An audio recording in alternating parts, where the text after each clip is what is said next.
Hey guys, what is up? It is Marble Tyler, and it is really early in the morning for me because I stayed up late. I got home from work about 1 a.m., stayed up late and playing Hellblade, Senua's Sacrifice. Great game, and I'm going to talk about some of the visuals, but first I'll give you a brief history as to, what happened with the game, what this game is, where it came from, and why it looks so freaking good. So real quick, this is made by a company called Ninja Theory. I might be wrong on the name, I know it's Ninja something. It's an indie developer. And basically what they did, they announced this game as a quote-unquote indie AAA game. And so the studio wanted to set out and say, we can make an indie game look just as good and play just as well as any AAA game.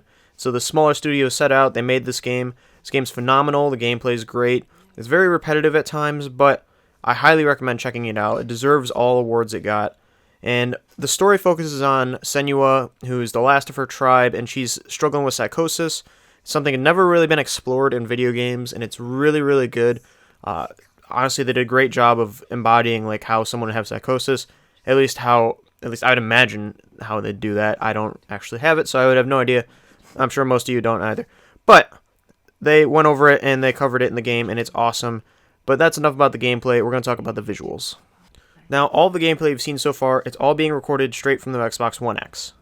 You've been watching the Enriched Visuals mode. So this game is launching with 3 different 4K effects.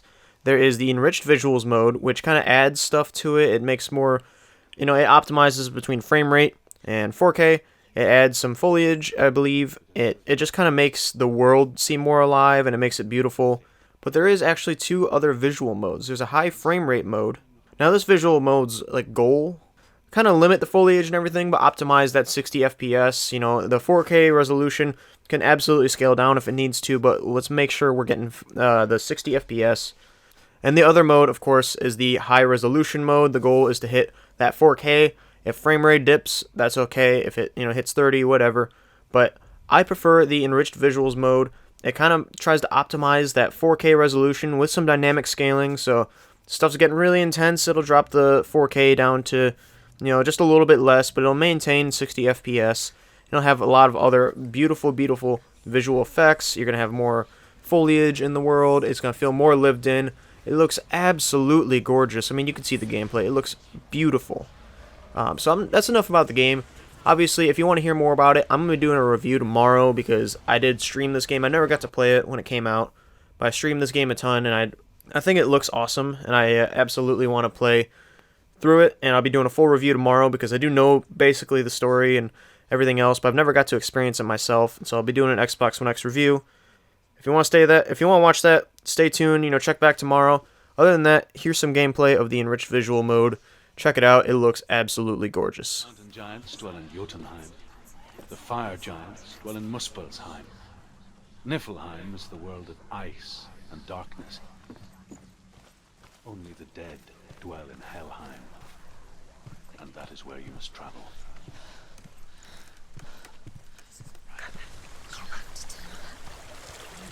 That way. Don't listen. Never let the bastards catch me again. Never! Wait. Who are you? It's just a memory. Druth? Is that you?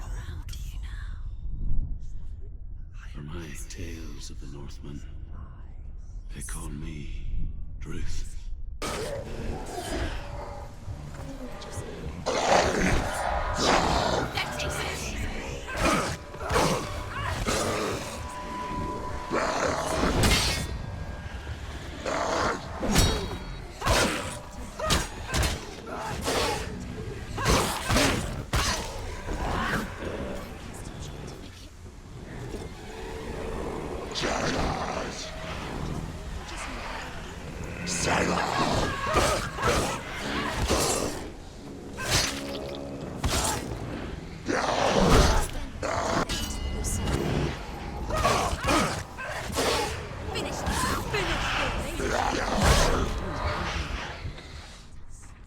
It will spread towards her head, the seed of the soul, until there is nothing left of her.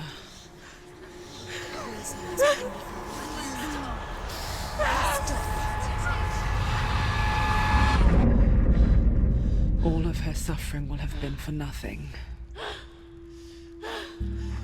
It's just a matter of time.